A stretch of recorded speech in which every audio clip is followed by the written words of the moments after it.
बंगाल एक समय सिर्फ भारत नहीं बल्कि एशिया के सबसे समृद्ध क्षेत्रों में गिना जाने वाला इलाका।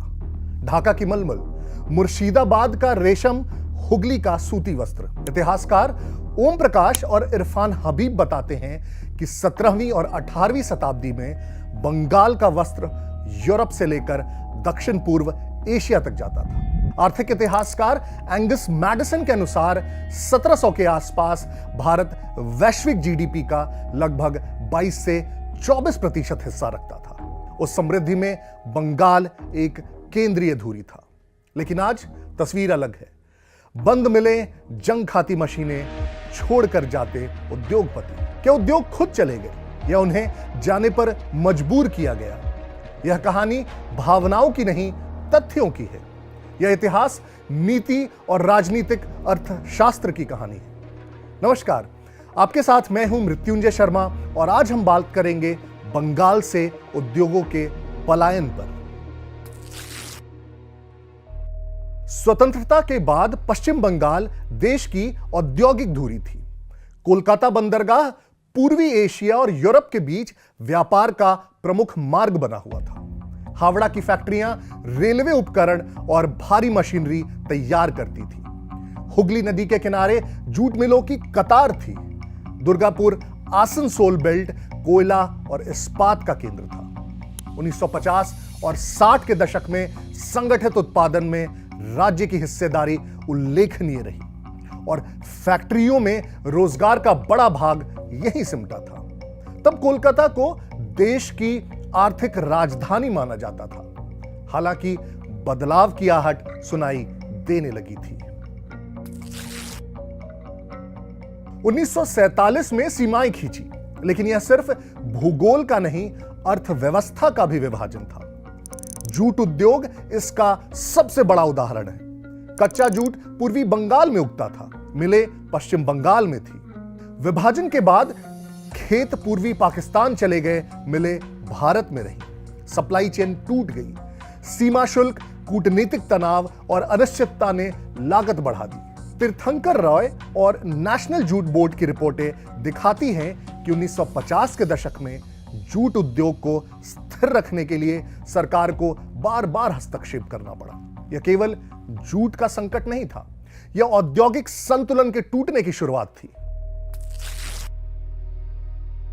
1952 में केंद्र सरकार ने फ्रेट इक्वलाइजेशन पॉलिसी लागू की। इस नीति के तहत कोयला और इस्पात जैसी खनिज आधारित वस्तुओं की ढुलाई लागत देश भर में लगभग समान कर दी गई।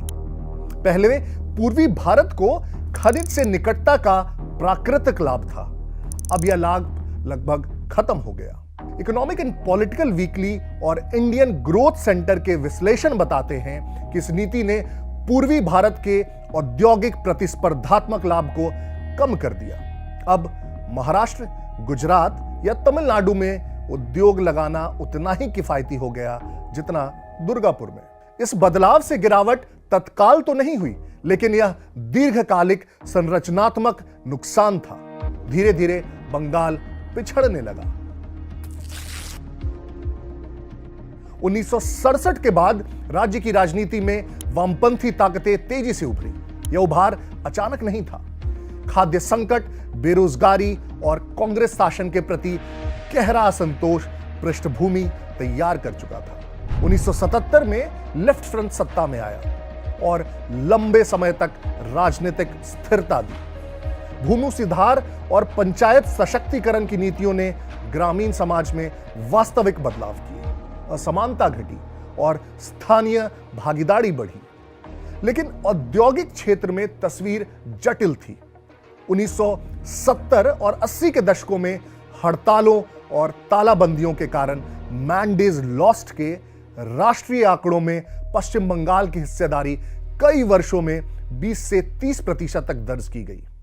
घेराव जैसे शब्द औद्योगिक शब्दावली का हिस्सा बने। राजनीतिक अर्थशास्त्री एस.सी. रे ने इसे संस्थागत असंतुलन कहा। उनके अनुसार संकट मजदूर अधिकारों का नहीं बल्कि पूंजी और शासन के बीच भरोसे के नुकसान का था। लंबे समय तक नेतृत्व ज्योति बसु के हाथों में रहा। सामाजिक न्याय की उपलब्धियां स्पष्ट थी। पर औद्योगिक आधुनिकीकरण की रफ्तार धीमी पड़ी। निवेश केवल नीति से नहीं, धारणा से भी चलता है, और उस दौर में यह धारणा बन चुकी थी कि यहां जोखिम अधिक है। 1950 के दशक में देश की लगभग 60% जूट मिलें पश्चिम बंगाल में थी। 1990 के दशक तक कई बीमार या बंद हो चुकी थी। हिंदुस्तान मोटर्स, बर्न स्टैंडर्ड, ब्रेज एंड कंपनी जैसी इकाइयां धीरे धीरे उत्पादन घटाती गई। एएसआई आधारित शोध, जिसमें पंचानन दास और अरण्य चक्रवर्ती का काम शामिल है, बताते हैं कि इकाई स्तर पर तकनीकी दक्षता गिर रही थी। मशीनरी पुरानी, निवेश कम, वर्किंग कैपिटल की कमी। यह केवल राजनीति नहीं थी, यह तकनीकी पिछड़ापन भी था। 1991 में उदारीकरण आया।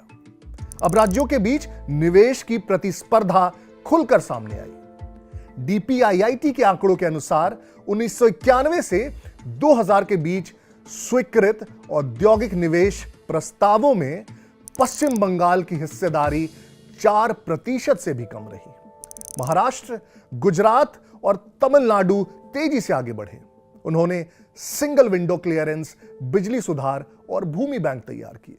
पश्चिम बंगाल की छवि अभी भी संघर्ष प्रधान राज्य की थी। पूंजी स्थिरता चाहती है, वह स्पष्टता चाहती है।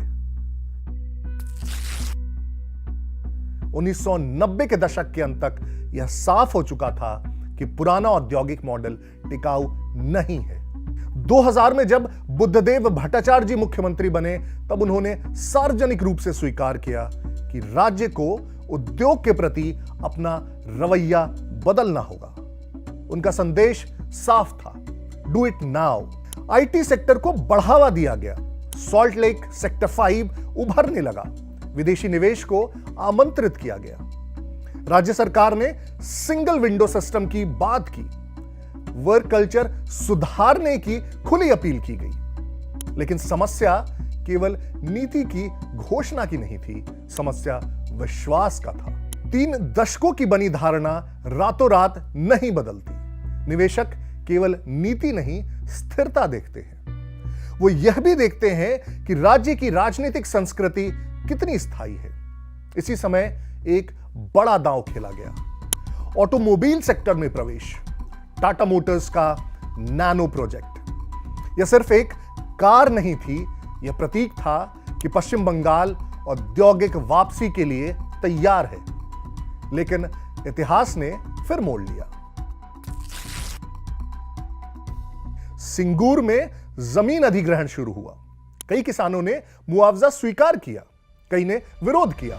मुद्दा केवल जमीन का नहीं था, मुद्दा सहमति और प्रक्रिया का था। इसी बीच नंदीग्राम में विशेष आर्थिक क्षेत्र को लेकर बड़ा आंदोलन हुआ। राज्यव्यापी तनाव बढ़ा, हिंसा हुई, राजनीतिक ध्रुवीकरण तेज हो गया। 2008 में टाटा मोटर्स ने सिंगूर से परियोजना हटाने की घोषणा की। नैनो संयंत्र गुजरात के सानंद चला गया। यह घटना आर्थिक से अधिक प्रतीकात्मक थी। देश भर में यह संदेश गया कि पश्चिम बंगाल में भूमि, राजनीति और उद्योग के बीच संतुलन अभी भी अस्थिर है। बाद में 2021 में सुप्रीम कोर्ट ने भूमि अधिग्रहण प्रक्रिया को अवैध घोषित किया और किसानों को जमीन लौटाने का आदेश दिया। कानूनी दृष्टि से यह किसानों की जीत थी, लेकिन औद्योगिक दृष्टि से यह एक झटका था। 2011 में सत्ता परिवर्तन हुआ और ममता बनर्जी मुख्यमंत्री बनी। नई सरकार ने उद्योग के प्रति आश्वासन दिया, लेकिन सिंगूर की छाया लंबे समय तक निवेश के निर्णयों पर बनी रही। यह सवाल उठता है, क्या सिंगूर कारण था या वह पहले से चली आ रही प्रक्रिया का अंतिम प्रतीक?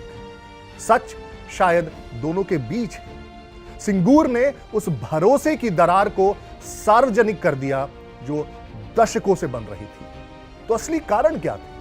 सिर्फ ट्रेड यूनियन? सिर्फ वाम राजनीति? सिर्फ केंद्र की नीति? सच यह है कि यह एक संयुक्त परिणाम था। विभाजन का झटका, फ्रेट इक्वलाइजेशन नीति, उच्च औद्योगिक विवाद दर, तकनीकी आधुनिकीकरण में कमी, उदारीकरण के बाद प्रतिस्पर्धी राज्यों की तेज प्रतिक्रिया, भूमि अधिग्रहण का संकट और सबसे बढ़कर भरोसे का संकट। उद्योग अचानक नहीं जाते, वे धीरे धीरे हटते। पश्चिम बंगाल ने मजदूरों को आवाज दी, लेकिन उद्योग को स्थिर भरोसा नहीं दे पाया। इतिहास सिखाता है कि आर्थिक परिस्थिति नाजुक होती है। एक बार संतुलन बिगड़ जाए तो वापसी कठिन होती है। आज के लिए इतना ही। अगले एपिसोड में फिर मिलेंगे। नमस्कार।